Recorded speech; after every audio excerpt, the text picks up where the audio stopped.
ماہ شوال المکرم کے ایام ہیں۔ غزوہ احد کا مختصر بیان پچھلی جمعۃ المبارکہ میں کیا تھا۔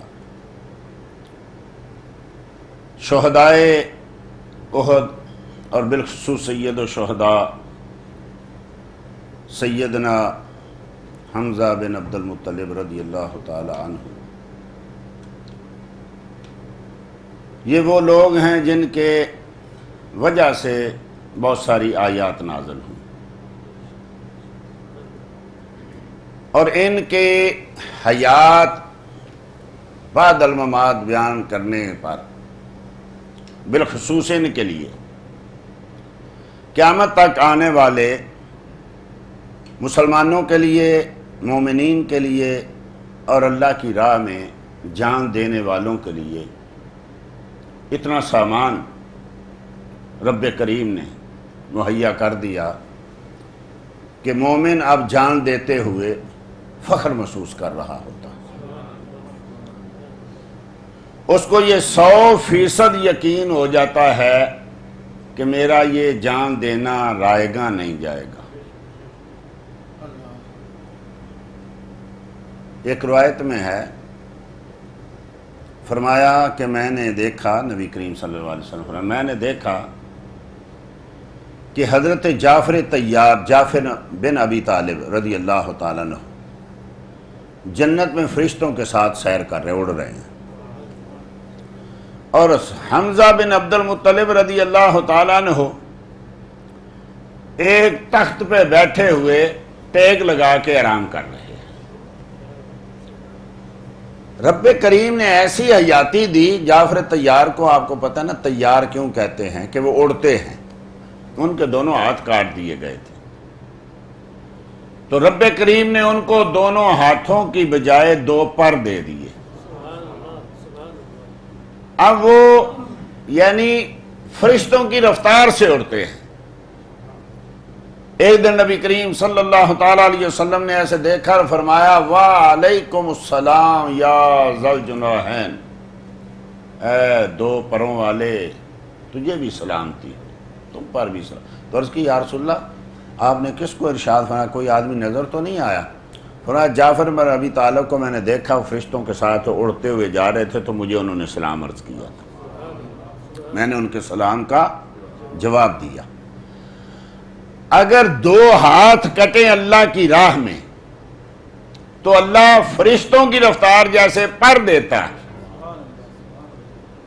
اور آپ غور کریں، سیدنا حمزہ بن عبد المطلب کا تو ہر چیز ہی کاٹ دی گئی تھی، ان کو کیسی حیاتی ملی ہوگی۔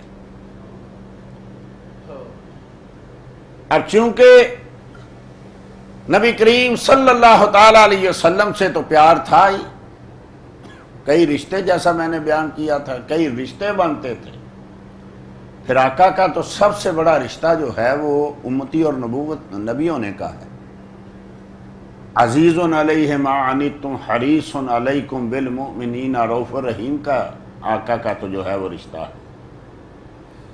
مائیں اتنا پیار نہیں کر پاتی جتنا امت کے ساتھ مصطفیٰ پیار کرتے ہیں، اور اس پیار کے ساتھ اگر یہ رشتے بھی ہوں، صحابیت کا رشتہ بھی ہو، چچا ہونے کا رشتہ بھی ہو، اور ایک لحاظ سے دوسری بھائی ہونے کا رشتہ بھی ہو، اور پھر کہ آپ دوسری طرح ایک اور رشتہ بھی تھا کہ آپ کی والدہ حضرت حمزہ کی والدہ حالہ بنت وہیب اور مصطفیٰ کی والدہ آمنہ بنت وہب، یہ دونوں چچا زاد بہنیں تھیں، ایک یہ بھی رشتہ تھا۔ تو اتنے رشتے اور اتنا خوبصورت جوان، جب اس کے ساتھ یہ حال کیا جائے، جب سیدہ صفیہ آئی نا دوڑتی ہوئی، پتہ چلا، تو حضرت زبیر بن عوام کو نبی کریم صلی اللہ علیہ وسلم نے دھڑایا، فرمایا جاؤ جا کے صفیہ کو کہو کہ حمزہ کو نہ دیکھے۔ خود نہیں آقا نے، کیونکہ خود بھی زخمی تھے۔ اب صفیہ رضی اللہ تعالیٰ عنہ کیا کیا دیکھیں گی؟ آقا خود نہیں آگے بڑھے، حضرت زبیر کو کہا اور ماننے کا حق ان لوگوں نے ادا کیا کہ آقا نے کہا آگے نہ بڑھے، وہ پاؤں پیچھے رکھا تو کہا کہ کیا بات ہے؟ کہا نبی کریم صلی اللہ علیہ وسلم حکم فرمایا کہ صفیہ حمزہ کو نہ دیکھے۔ تو ہے کیوں نہ دیکھوں؟ مجھے تو پتہ چلا ہے کہ میرے بھائی کا مسئلہ کر دیا گیا ہے۔ نبی کریم صلی اللہ تعالی علیہ وسلم نے آقا مولا نے اس لیے کہا نا کہ صفیہ صبر نہیں کر پائے گی، تو آقا کی بارگاہ میں عرض کروں کہ مجھے پتا ہے میرے بھائی نے یہ سب کچھ اللہ کی راہ میں کیا، میں صبر کروں گی اور اس کا اجر اللہ سے چاہوں گی۔ حضرت زبیر گئے، جا کے آقا کریم صلی اللہ تعالی علیہ وسلم کو بتایا، وہاں سے پھر پیغام لے کے آئے، اتنی دیر تک سیدہ صفیہ وہیں کھڑی ہے۔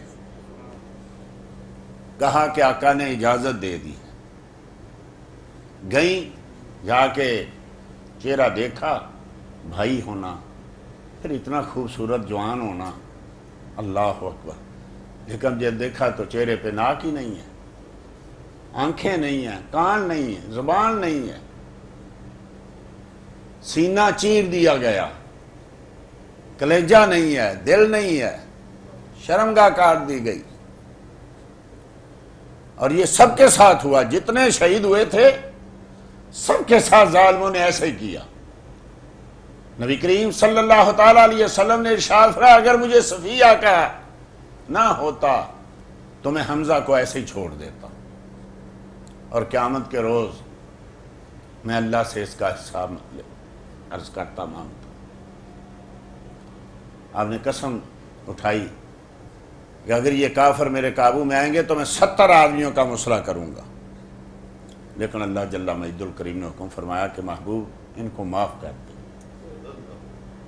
اللہ اللہم اہد قومی فانہم لا یعلمون، اللہ ان کو ہدایت دے دے، یہ مجھے پہچان نہیں سکے، یہ لوگ مجھے جان نہیں سکے، کیسے وہ جانتے؟ اللہ اکبر۔ حکم ہوا، جب تھوڑی دیر بعد کفار چلے گئے، نبی کریم صلی اللہ علیہ وسلم نے فرمایا کہ دیکھو یہ اونٹوں پہ بیٹھے ہیں یا گھوڑوں پہ؟ مقصد یہ تھا کہ اگر اونٹوں پہ ہیں تو یہ مدینے میں جائیں گے، مدینے پہ حملہ کریں گے، اگر گھوڑوں پہ ہیں تو واپس جائیں گے۔ کہا اگر تو یہ اونٹوں پہ بیٹھے ہیں تو اللہ کی قسم ہم مدینے کا دفاع کریں گے۔ جب آپ پہاڑی پہ چڑھے نا، سیدنا صدیق اکبر تھے، سیدنا فاروق اعظم رضی اللہ تعالیٰ عنہ تھے، تو ابو سفیان نے نعرہ مارا کہ دیکھ لو آج ہمارے لات و عزا حبل نے ہماری شان بڑھا دی ہے۔ تو کون جواب دے گا؟ سیدنا فاروق اعظم نے عرض کی حضور میں جواب دوں گا۔ اور روایتوں میں آیا کہ چونکہ آپ زخمی تھے، خون بہت سارا بہہ چکا تھا، آپ یہ احد پہاڑ جس کے لیے نبی کریم صلی اللہ تعالی علیہ وسلم نے ارشاد احد جبل یحبنا ونحبہ، یہ احد پہاڑ جو ہے یہ ہم سے محبت کرتا ہے، ہم اس سے محبت کرتے ہیں۔ آقا کا ہاتھ جہاں لگتا وہ پتھر گوندے ہوئے آٹے کی طرح ہو جاتا، جہاں قدم رکھتے وہ بھی نرم ہو جاتا۔ جو آج وہاں غار موجود ہے، اللہ کرے سب کے دروازے ہمارے لیے کھول دیں۔ وہاں آقا کریم صلی اللہ علیہ وسلم جب گئے تو پہاڑ نے جگہ بنا دی، وہاں کریم آقا صلی اللہ تعالی علیہ وسلم آرام فرما ہوئے۔ جب پتہ چلا کہ وہ گھوڑوں پہ ہیں، مکے کی طرف چلے گئے ہیں، مقصد میں توڑ کے عرض کر رہا ہوں، تو جب نیچے دفن کرنے کی باری آئی تو نبی کریم صلی اللہ تعالی علیہ وسلم نے کفن کا کہا تو حضرت صفیہ 2 چادریں لے کے آئی تھی۔ ایک حضرت عبداللہ بن جہش رضی اللہ تعالی عنہ جو آپ کے بھانجے تھے، جو آج آپ کے ساتھ ہیں نا، 2 قبریں ہیں ایک جگہ، وہ عبداللہ بن جہش رضی اللہ تعالیٰ وہ آپ کے بھانجے تھے، اور کہتے ہیں کہ چادر جب ڈالی گئی، یہ ہیں قربانیاں آج ہم سب کچھ استعمال کرتے ہیں اور ہمارے گلے ختم نہیں ہوتے. کفن کی چادر ڈالی گئی تو اتنی چھوٹی تھی کہ اگر سر پہ ڈالتے تو پاؤں ننگے ہو جاتے اور اگر پاؤں پہ ڈالتے تو سر ننگا ہو جاتا. تو آقا کریم صلی اللہ تعالیٰ علیہ وسلم نے شاہ پہ سر پہ ڈال دو اور پاؤں پہ جو ہے وہ نرم گھاس ڈال دی گئی. حضرت عبدالرحمن بن عوف رضی اللہ تعالیٰ عنہ حدیث میں آیا کہ آپ کے سامنے ایک بہترین کھانا پیش کیا گیا. آپ نے کھانے کو دیکھا تو آنکھوں سے آنسو آ گئے. کہا حمزہ ہم سے بہت اچھے تھے, بہت افضل تھے, آقا کے بہت زیادہ قریب تھے, لیکن ان کو پورا کفن میسر نہیں آیا. زاروں قطار رونے لگا. کہا اٹھا لو کھانا. سیدہ عائشہ صدیقہ رضی اللہ تعالیٰ عنہا جب مال غنیمت آیا مسجد نبی کی تو کا سین بھرا ہوا تھا تو آپ کی آنکھوں میں آنسو. کسی نے کہا ام المومنین خوش ہونا چاہیے. کہا یہ دنیا اگر اتنی اچھی ہوتی تو میرے آقا کے دور میں آتی. ہمارے گھر میں تو 3 ہم چاند دیکھتے اور دیا نہیں جلتا تھا, چولہا نہیں جلتا تھا. یہ اگر اتنی اچھی ہوتی تو میرے آقا کی بارگاہ میں آتی. ہم نے تو کئی مہینے کھانا نہیں پکایا. بھائی دنیا کی نعمتیں ہمارے سامنے ہیں. صحابہ جب یہ پردے دیکھتے نا یہ لٹکے ہوئے دیواروں پہ دروازوں پہ تو روتے تھے. کہتے تھے ہمیں تو تن ڈھانپنے کے لیے کپڑے نہیں ملتے تھے, تم نے جو ہے گھروں کو کپڑے پہنا دیے. ایسے اسلام ایسے ہی نہیں پھیلا, ایسے ہی نہیں ہے یہ سارا کچھ ہمیں ملا. اس کے پیچھے بڑی قربانیاں ہیں. بعض روایتوں میں ہے جن پہ امام شافعی رحمۃ اللہ تعالی علیہ نے عمل کیا. ہمارے حنفیوں کے نزدیک شہداء کا نہ غسل ہے اور نہ نماز ہے. شہید کے لیے نہ غسل ہے نہ نماز ہے. فرمایا اس کو غسل نہ دو, یہ قیامت کے روز اسی جسم کے اسی خون بہتے ہوئے زخموں کے ساتھ اٹھے گا اور اس کے زخموں سے جو خون نکل رہا ہوگا اس کی کستوری سے زیادہ خوشبو ہوگی. اور شہید ایسے تلوار کے اوپر ٹیک لگا کے اٹھنے کی کوشش کر رہا ہوگا اور کہہ رہا ہوگا آگے سے ہٹ جو میں دین کے لیے جل لڑنا چاہتا ہوں. آج ہم سب کچھ پھینک کے بیٹھ گئے. آج جان دینا تو دور کی بات ہے, آج تو چند منٹ جمعے کے لیے نکالنا, چند منٹ نماز کے لیے نکالنا مشکل ہو گیا. آپ کسی سے پوچھ کے دیکھیں, جمعہ وہ نہیں جی آج تو مصروفیت ہی بڑی تھی, آج تو جناب یہ کرنا تھا وہ کرنا تھا. ارے نماز وقت ہی نہیں جناب ملتا مجھے. یعنی حالات دیکھیں آپ, پھر ہم کہتے ہیں کہ برق گرتی ہے تو بیچارے مسلمانوں پر. ارے کدھر ہیں مسلمان, کدھر ہیں وہ لوگ؟ ہم تو ان کے نام بھول گئے جنہوں نے دین کے لیے اپنا سب کچھ قربان کر دیا. بعض روایتیں جن پہ امام شافعی رحمۃ اللہ تعالی علیہ نے عمل کیا کہ نبی کریم صلی اللہ علیہ وسلم نے فرمایا کہ لاؤ ان کا جنازہ پڑھیں. ایک جنازہ آتا رہا لیکن سیدنا حمزہ کا جنازہ وہیں رہا. 70 شہید تھے تو 70 بار جنازہ آپ کا پڑھا گیا. پھر چونکہ سارے زخمی تھے جو بچے ہوئے تھے اور 70 قبریں نکالنا تو ایک قبر میں 2 3 کو رکھو. اللہ اکبر. جو زیادہ قرآن پڑھا اس کو آگے رکھو. ارے یار سارے صحابی ہیں, سارے نیک لوگ ہیں, سارے وہ لوگ ہیں جن پہ تاریخ عالم فخر کرتی ہے, لیکن مصطفیٰ نے ہمیں ایک مسئلہ بتا دیا ہے ترتیب یوں رکھو جو سب سے زیادہ قرآن پڑھا پہلے ہو, اس کے بعد. کیوں؟ اس لیے کہ قیامت تک آنے والے لوگوں کو پتہ چلے کہ قبر میں بھی جو حافظ قرآن ہوتا ہے یا زیادہ قرآن پڑھا ہوتا ہے فرشتے اس کی کتنی حیا کرتے ہیں. آج تو حافظ بنانا کہتے ہیں کہ بچے کو ضائع کرنا ہے، جس کو حافظ بنا دیا اس کو ضائع کر دیا۔ اللہ اکبر۔ آج اچھا کون ہے، بہتر کون ہے، افضل کون ہے؟ جو جناب ڈاکٹریٹ کر جائے، جو پی ایچ ڈی کر جائے، جو وقت کا حاکم بن جائے، جو انجینئر بن جائے۔ مصطفیٰ کریم نے کہا خیرکم، تم میں بہتر کون ہے، افضل کون ہے؟ من تعلم القرآن وعلمہ، افضل وہ ہے، تم سے بہتر وہ ہے جو قرآن پڑھے اور لوگوں کو پڑھائے، جو قرآن کی تعلیم حاصل کرے اور لوگوں کو قرآن کی تعلیم دے۔ اس کے لیے دنیا کی کائنات کی ہر چیز دعا کرتی ہے، حتیٰ کہ سمندروں میں مچھلیاں، یہ حدیث ترمذی کی حدیث شریف ہے، سمندروں میں مچھلیاں معلم الخیر کے لیے دعا کرتی ہیں۔ یار مچھلیوں کو کون بتاتا ہے؟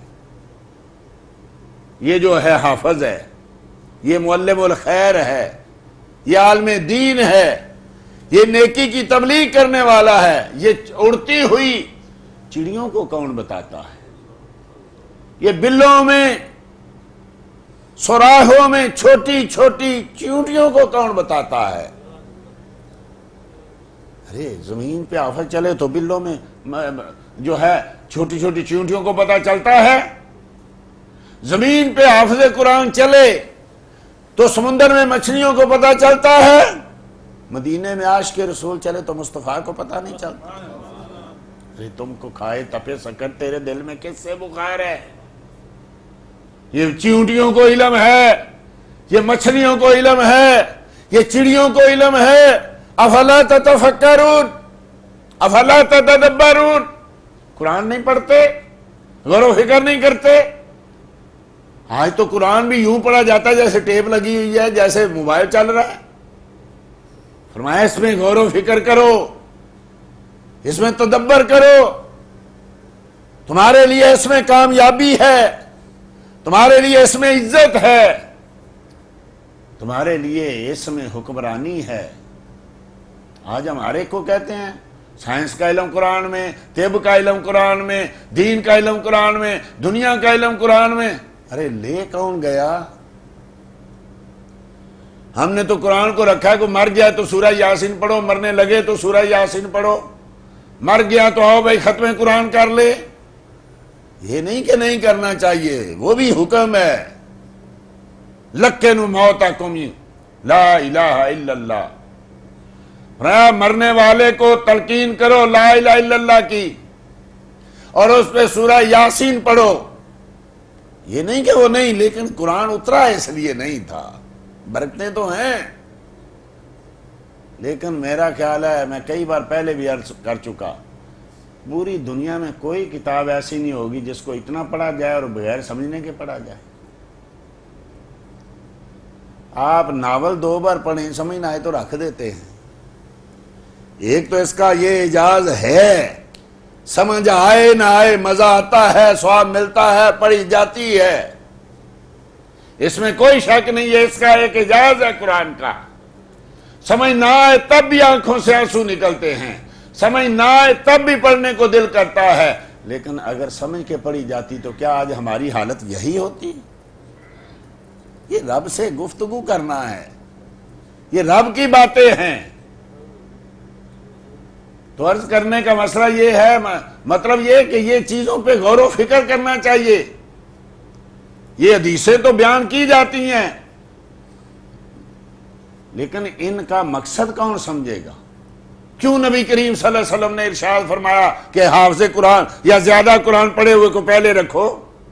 ارے سب بخشے ہوئے ہیں، سب مصطفیٰ کے صحابی ہیں، اور سب وہ ہیں جن کے لیے اللہ جل مجدہ الکریم نے سند لگا دی، مور لگا دی۔ فارحین بما آتاہم اللہ، یہ تو خوش ہیں جو اللہ نے ان کو دیا۔ اللہ نے یعنی سب سے پہلے حضرت سیدنا عبداللہ، جابر بن عبداللہ کے باپ جو ہیں، ایک دن پہلے ہی حضرت جابر کو کہہ رہے ہیں دیکھو کل جنگ ہوگی، یہ ہیں غلام مصطفیٰ، بخاری ہے، دیکھو بیٹا کل جنگ ہوگی اور سب سے پہلے میں شہید ہوں گا. یہ ایک دن پہلے بتا رہے ہیں. تم تو کہتے ہو نبی کو پتہ نہیں کون کہاں کب مرے گا، کل کیا ہوگا. یہ ان کے غلام کہہ رہے ہیں بیٹا کل جنگ ہوگی، سب سے پہلا شہید میں ہوں گا. تمہاری بچیاں تمہاری بہنیں جوان ہیں اور ایک اتنا قرضہ ہے، بعض روایتوں میں 6 لاکھ کا قرضہ. اتنا قرضہ یہ بھی دینا ہے، بہنوں کی شادیاں بھی کرنی ہیں. آج تو صرف اعلان کیے جاتے ہیں، جنازے پہ باپ فوت ہو گیا، جس نے قرضہ لینا وہ ہم سے رجوع کرے، اور جو رجوع کرے اس کے دشمن بن جاتے ہیں. لڑائیاں شروع ہو جاتی ہیں. کون دے گا؟ کوئی نہیں دیتا الا ماشاءاللہ. اپنے قرضے خود دے کے مرو. یہ جن اولادوں کی جو ہم نے تربیت کی ہوئی نا، جن کو اتنا اتنا پڑھایا ہوا ہے، یہ تو دوسرے مہینے قبر بھول جاتے ہیں. یہ ایک دوسرے پہ ڈالتا ہے، تو دینا تو دینا تو دینا، میرا زیادہ باپ تھا. یہ قرضہ بھی ادا کرنا ہے اور بہنوں کی شادی بھی کرنی ہے. اور جنگ کے بعد دیکھا تو کھجوریں بھی نہیں ہوئی، بہنیں بھی جوان ہیں، قرضہ بھی دینا ہے. کیا کروں؟ لوگ کپڑے پھاڑ رہے ہیں، جابر تیرا باپ ادھار لے کے چلا گیا. پریشانی کی حالت میں آقا کی بارگاہ میں آ گئے. یا رسول اللہ اس بار موسم اچھا نہیں تھا، کھجوریں بڑی کم ہوئی ہیں. مدینے والوں کے پاس تو کھجوریں ہوتی تھیں. بہنیں بھی جوان ہیں، شادیاں بھی کرنی ہیں اور قرضہ بھی ادا کرنا ہے. یا رسول اللہ کیا کروں؟ تو فرمایا جا مدینے میں جا کے اعلان کر دے، جس نے تجھ سے قرضہ لینا ہے وہ صبح تیرے باغ میں آ جائے. اب حضرت جابر نے جا کے اعلان کر دیا. اب لوگ دوڑے. کوئی کہہ رہا ہے جابر میں مجھ سے پہلے لیا تھا، مجھے پہلا. سب کو پتا تھا تھوڑی سی کھجوریں ہیں، کیا دے گا، پہلے مجھے دو. کوئی کہہ رہا ہے میرا زیادہ ہے، پہلے مجھے دو. جمگھٹا لگا ہوا ہے، لوگ کپڑے پھاڑ رہے ہیں. حضرت جابر نے کہا وہ صبر کرو، جس نے اعلان کرایا وہ تو آ لے. میں نے کو اپنی طرف سے کیا ہے، میرے آقا کو تو آنے دو. آقا آئے. وہ چھوٹا سا جو ڈھیر لگا ہوا تھا اس کے چاروں طرف چکر لگایا اور کھجوروں کے ساتھ ٹیک لگا کے بیٹھ گیا. جابر ادھر سے تولتا جا اور دیتا جا. حضرت جابر بیٹھے تولنے کے لیے. شام پڑ گئی، تولتے تولتے 6 لاکھ کا قرضہ ادا ہو گیا. مصطفیٰ اٹھے، کپڑے جھاڑے اور کہا جابر دیکھ لے، تیری کھجوریں پہلے سے کم تو نہیں ہوئی. سارے مدینے کے گھر بھر دیے اور کھجوریں. عرض کی یا رسول اللہ مجھے اس رب کی قسم جس نے آپ کو نبی بنا کے بھیجا، یہ تو پہلے سے بھی زیادہ ادا کریں گے. ارے جنہوں نے مصطفیٰ سے لگایا ہے وہ پاتے بھی ہیں، ہم نے لگایا ہی نہیں ہے، ہم نے صرف نام کمایا ہے. ہم بات بات پہ صدقے یا رسول اللہ تو کہتے ہیں، لیکن جہاں مصطفیٰ کہیں ویسی زندگی گزارنے والے نہیں ہیں. تو یہ یعنی سارے ہی ایسے تھے، ایک سے ایک بڑھ کے تھا. مصطفیٰ کے سامنے جنہوں نے جان دی اس سے بڑا شہید کون ہوگا؟ جو مصطفیٰ کے قدموں میں گرتے تھے اور نعرہ لگاتے تھے فزت برب الکعبہ، رب کعبہ کی قسم میں کامیاب ہو گیا. حضرت عمر بن جموح رضی اللہ تعالی عنہ تھوڑے لنگڑا کے چلتے تھے، عمر بھی زیادہ تھی. جب اعلان ہوا تو آسا پکڑا اور نکلے. بیوی نے کہا کیا کرنے لگے ہو؟ کہا جہاد پہ جانے لگا. مصطفیٰ نے اعلان کیا. کہا تیرے بیٹے بھی ہیں، تیرے بھائی بھی ہیں، تو قرآن کریم میں حکم بھی ہے لیس علی المریض حرج، مریض پہ حرج بھی نہیں ہے، تو بیٹھ. کہا نہیں میں جاؤں گا. مذاق کیا بیوی نے. ارے لنگڑے کیا جا کے لڑے گا تو لڑنے والا ہے. کہا اللہ کی قسم میں اس گھر میں واپس نہیں آؤں گا. تو مجھے جہاد سے روک رہی ہے، اللہ کی بارگاہ میں جانے سے روک رہی ہے. جا کے مصطفیٰ کریم صلی اللہ علیہ وسلم سے پوچھا یا رسول اللہ اگر میں شہید ہو جاؤں تو کیا لنگڑے بھی جنت میں جائیں گے؟ کہا ہاں جائیں گے، لیکن صحیح ہو کے جائیں گے. جب آپ شہید ہو گئے نا تو لوگ اپنے اپنے عزیزوں کو مدینہ شریف لے جا رہے تھے. حضرت عمر بن جبو کو اونٹ پہ جب رکھا نا آپ کی لاش کو، اونٹ کو اٹھایا، جب مدینے کی طرف چلتا تو اونٹ بیٹھ جاتا، جب احد کی طرف چلتا تو اٹھاتے تو چلتا، جب مدینے کی طرف منہ کرتے تو بیٹھ جاتا. عرض کی یا رسول اللہ اونٹ چلتا نہیں ہے، مدینے کی طرف نہیں جاتا. پر پوچھو ان کے گھر والوں سے کہ گھر سے نکلتے ہوئے اس نے کیا بات کی تھی. پوچھا گیا تو عرض کی یا رسول اللہ ہم نے مذاکراً، بیوی نے کہا یا رسول اللہ ہم نے مذاکراً کہا تھا ایسا. اس نے کہا تھا قسم کھائی تھی میں واپس نہیں آؤں گا. فرمایا اللہ نے اس کی قسم کی لاج رکھ لی ہے، یہ اونٹ نہیں جائے گا.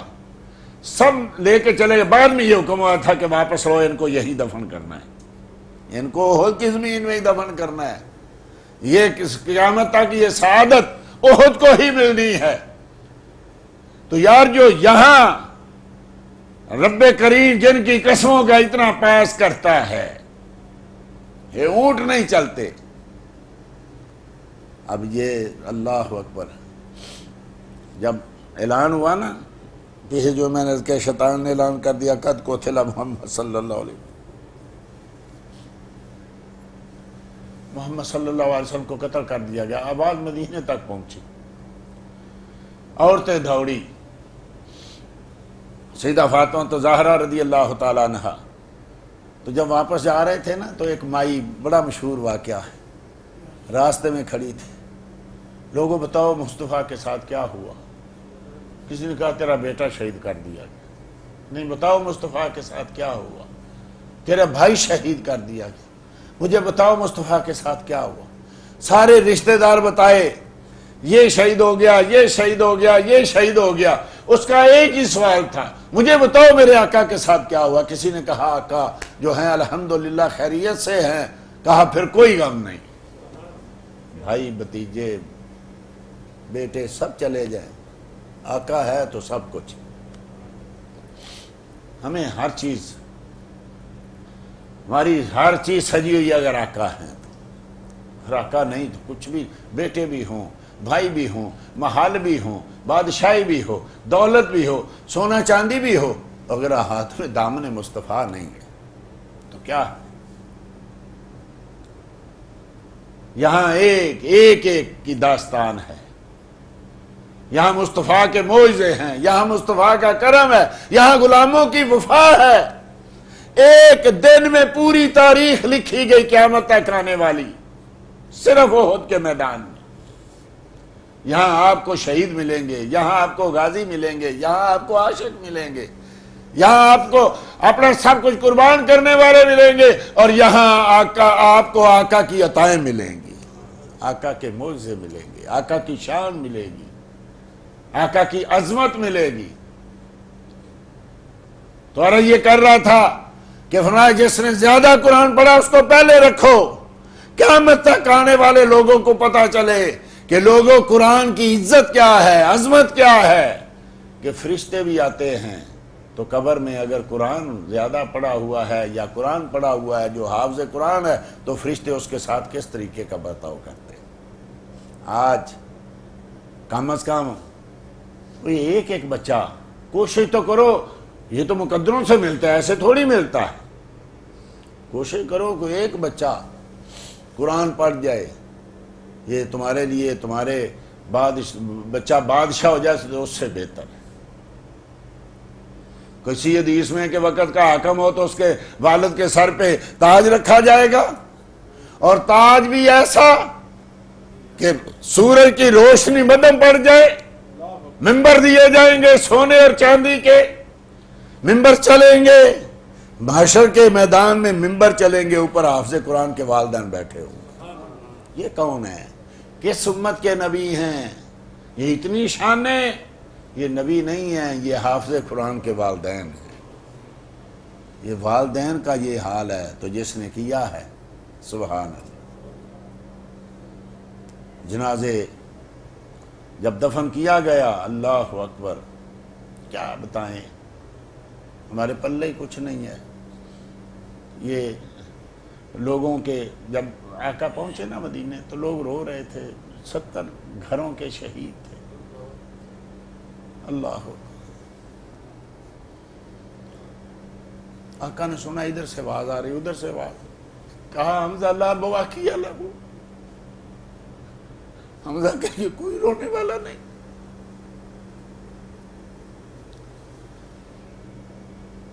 جب صحابہ نے سنا دوڑے اپنے اپنے گھروں میں، اپنی عورتوں کو، اپنی بیٹیوں کو، اپنی بہنوں کو کہا چھوڑو یہ سارا رونا دھونا، چلو حمزہ کے گھر چلو۔ سارے مدینے کی عورتیں حمزہ کے گھر گئی، رونے کی آواز آ رہی تھی۔ آقا نے کہا یہ کیا؟ کہا یا رسول اللہ آپ نے کہا تھا نا کہ حمزہ کے لیے کوئی رونے والا نہیں ہے، تو سارے مدینے والے رو رہے۔ میں نے اس لیے نہیں کہا تھا، ان کو کہو کہ رونا بند کریں، اللہ ان کو جزائے خیر عطا فرمائے، اللہ ان کو جزائے خیر عطا فرمائے جنہوں نے حمزہ کے لیے یہ آنسو بہائے۔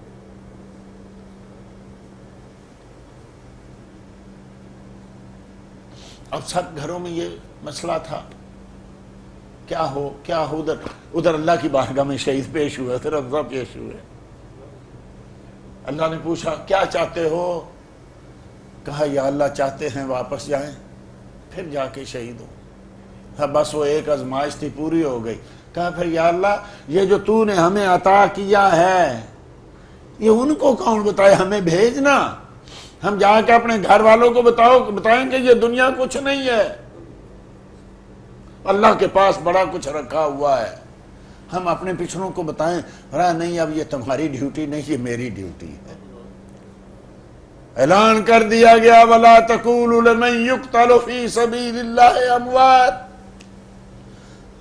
بَلْ أَحْيَاءٌ، وہ تو زندہ ہیں، أَنْتُمْ لَا تَشْعُرُونَ، وہ تم بے شعورے ہو، تمہیں پتہ ہی نہیں ہے۔ ہاں ٹھیک ہے، وَلَا تَقُولُوا کہا گیا، کہو نا، کہتے نہیں ہیں تو صحیح نا۔ لوگ آج مثالیں نہیں دیتے، ارے اپنے ہاتھوں سے دفن کرتے ہو، اپنے ہاتھوں سے قبر بناتے ہو، پھر جا کے کہتے ہو یہ زندہ ہیں۔ کبھی زندہ بھی قبر میں دفن کیا جاتا ہے۔ اور ابن قیم نے تو اپنے قصیدہ نونیہ میں یہاں تک لکھا کہ زندہ زمین کے اوپر ہوتے ہیں، مردہ زمین کے نیچے ہوتے ہیں۔ ارے ظالم تو زمین کو دیکھتا ہے، میرا رب کہہ رہا ہے خبردار ان کو مردہ نہیں کہنا، تم بے شعور ہو، یہ زندہ ہے۔ چلو ذہنوں میں خیال آتا ہے کہ کہنا نہیں ہے تو صحیح نا، ادب ہے، چلو کہتے نہیں ہیں۔ فرمایا وَلَا تَحْسَبَنَّ الَّذِينَ قُتِلُوا فِي سَبِيلِ اللَّهِ أَمْوَاتًا، خبردار گمان بھی نہیں کرنا، دل کے کسی کونے میں یہ خیال بھی نہ بھٹکے کہ یہ مر گئے۔ ارے یہ غلاموں کا حال ہے، رب کہتا ہے ان کو مردہ نہیں کہنا، سوچنا بھی نہیں ہے۔ ارے مرتے تو کافر بھی ہیں، جنگوں میں قتل تو کافر بھی ہوتے ہیں، لیکن ان کے لیے کہا کہنا بھی نہیں ہے اور سوچنا بھی نہیں، تو مصطفیٰ کو کہتا ہے۔ کون ہوتا ہے شہید؟ مرنے والا تو کافر بھی ہے۔ کس کو شہید کہتے ہو؟ جو مصطفیٰ کی غلامی میں جان دے۔ یہ تو حال ہے خدمت گاروں کا، سردار کا عالم کیا ہوگا؟ جن کے غلام جہاں چاہیں جائیں، فرشتوں کی رفتار کے ساتھ اڑیں، ان کے آقا کا کیا حال ہوگا؟ جن کے قدموں کے صدقے یہ شہادت کا رتبہ مل رہا ہے۔ پھر صرف زندہ نہیں ہے، لوگ آگے کہتے ہیں نا اچھا زندہ ہیں تو کھاتے پیتے بھی ہوں گے، ہاں ہم یرزقون، اب کہتا ہے ہاں رزق بھی ہے۔ یہ تو آگے ہماری تشریحات ہے نا، رزق کیا ہے یہ ہماری ہیں، رب نے تو نہیں کہا، رب نے تو مطلقاً کہا زندہ ہیں کھاتے ہیں، زندہ ہیں پیتے ہیں، یہ زندہ ہیں۔ رب نے یہ بھی نہیں کہا برزخی زندگی، یہ تو ہم نکالتے ہیں نا یہ برزخی زندگی ہے، یہ آگے آڑ ہے، رب نے تو مطلقاً کہہ دیا یہ زندہ ہیں، اور پھر مسئلہ بھی سمجھا دیا۔ کاش ہم سمجھیں کی کوشش کریں۔ حضرت ابراہیم، ان کا انشاءاللہ آئندہ ذکر ہوگا، حج کے ایام ہیں، جا رہے تھے تو ایک جانور دیکھا مرا پڑا ہے، آدھا سمندر میں آدھا باہر ہے، باہر والے کو باہر والی چیزیں کھا رہے ہیں، سمندر والے کو سمندر والی چیزیں کھا رہے ہیں۔ دل میں خیال گزرا کہ یہ زندہ ہوگا، رب ارنی کیف تحیی الموتیٰ، باری تعالیٰ کیسے زندہ کرتا ہے دکھا نا مجھے. کہا کیا تیرا ایمان نہیں ہے؟ بلا ایمان تو ہے، تیرے حکم پہ ایمان تو ہے. لیطمئن قلبی، میں اپنے دل کے سکون کے لیے، اطمینان قلب کے لیے کہہ رہا ہوں. کیسے زندہ کرے گا؟ کوئی چیلوں کے پیٹوں میں چلا گیا، کوئی کبوں کے، کوئی کتوں کے، کوئی مچھلیوں کے، کوئی اور چیزوں کے. یہ کتنی سینکڑوں جگہ تقسیم ہو گیا اس کا جسم، تو کیسے زندہ کرے گا؟ اچھا چار جانور پکڑ کے ان کو ذبح کر، ان کا کیما کر کے ملا کے ان کو مختلف پہاڑوں پہ رکھ دے، تھوڑا تھوڑا کیما، اور ان کی سریاں اپنے ہاتھوں میں پکڑ کے ان کو بلا جن کو ہاتھوں سے ذبح کیا تھا، جن کا کیما کیا تھا، ان کو بلا. تو کہتا اپنے ہاتھ سے ذبح کر کے بلاتا ہے؟ اپنے ہاتھ سے ذبح کر، ان کا کیما کر، اور پھر ان کو بلا. دیکھ میری قدرت. حضرت ابراہیم نے بلایا، ادھر سے کیما ادھر اڑا، ادھر سے ادھر اڑا، سارے جانور جیسے تھے ویسے بنے، اور بغیر سریوں کے اڑتے ہوئے حضرت ابراہیم کے پاس آ گئے.